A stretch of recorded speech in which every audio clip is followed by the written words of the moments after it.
ఉగాది నూతన సంవత్సర సందర్భంగా ఉగాది ఆస్థానము చాలా అత్యంత వైభవంగా అర్చకులు జీంగారులు అంతా కలిసి చేయటం జరిగింది. ఈ ఉగాది సందర్భంగా స్వామివారిని ఈ దేశం రాష్ట్రం ప్రపంచమంతా కూడా సస్యశ్యామలంగా సుఖంగా సంతోషంగా ఉండాలని చెప్పి కోరుకోవటం జరిగింది. సో ఉగాది ఆస్థానం చాలా చక్కగా నిర్వర్తించారు. వెంకటాద్రి సమం స్థానం బ్రహ్మాండే నాస్తికించిన వెంకటేశ సమోదేవో నభూతో నభవిష్యతి. అఖిలాండ కోటి బ్రహ్మాండ నాయకుడైనటువంటి శ్రీ వెంకటేశ్వర స్వామి వారి దివ్యాలయంలో ఈరోజు ఉగాది పర్వదినాన్ని పురస్కరించుకొని వైభవంగా ఉగాది ఆస్థానాన్ని నిర్వహించడం జరిగింది.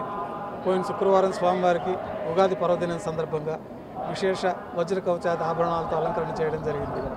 ఈరోజు ఉగాది పర్వదినాన్ని పురస్కరించుకొని ప్రాతకాల ఆరాధనలు పూర్తయిన తర్వాత బంగారు వాకిల్లో ఉభయ దేవేరులతో శ్రీ మలయప్ప స్వామివారిని సర్వభూపాల వాహనం పైన వేంచేపు చేసి విశేషమైన తిరువాభరణాలు స్వామికి అలంకరణ పూర్తయిన తర్వాత రెండవ అర్చన పూర్తయిన తర్వాత విశేషమైన పడులుగా పెద్ద లడ్డు వడ అప్పము దోశ మొదలైన ప్రసాదాలని స్వామివారికి 2వ గంటలో నైవేద్యంగా సమర్పించి స్వామివారికి నూతన పట్టు వస్త్రాలని యోగ నరసింహస్వామి ఆలయం నుంచి ధ్వజస్తంభం ప్రదక్షిణంగా స్వామివారి గర్భాలయంలోకి తీసుకొచ్చి మూలమూర్తికి నూతన పట్టు వస్త్రాలు, ఉత్సవమూర్తులకు నూతన పట్టు వస్త్రాలు అలంకరణ, అక్షతారోపణం అనే వైదిక కార్యక్రమం వైభవంగా ఈరోజు ఈ సంవత్సరం జరిగేటటువంటి పంచాంగ విశేషాలన్నింటినీ పంచాంగ పఠనం గావించి పంచముఖాల కొలువు బంగారు వాకిల్లో వైభవంగా నిర్వహించి రూపాయి హారతులు ఇత్యాది స్థాన బహుమానపూర్వకంగా కార్యక్రమాలు పూర్తయి ఈ దేశ ప్రజలందరూ రాష్ట్ర ప్రజలందరూ సుభిక్షంగా ఉండాలని ఆయురారోగ్యాలతో పశుపాడి పంటలతోటి ప్రజలందరూ సుఖ సంతోషాలతో వర్ధిల్లాలని స్వామివారిని సదా ప్రార్థిస్తూ ఉన్నాము.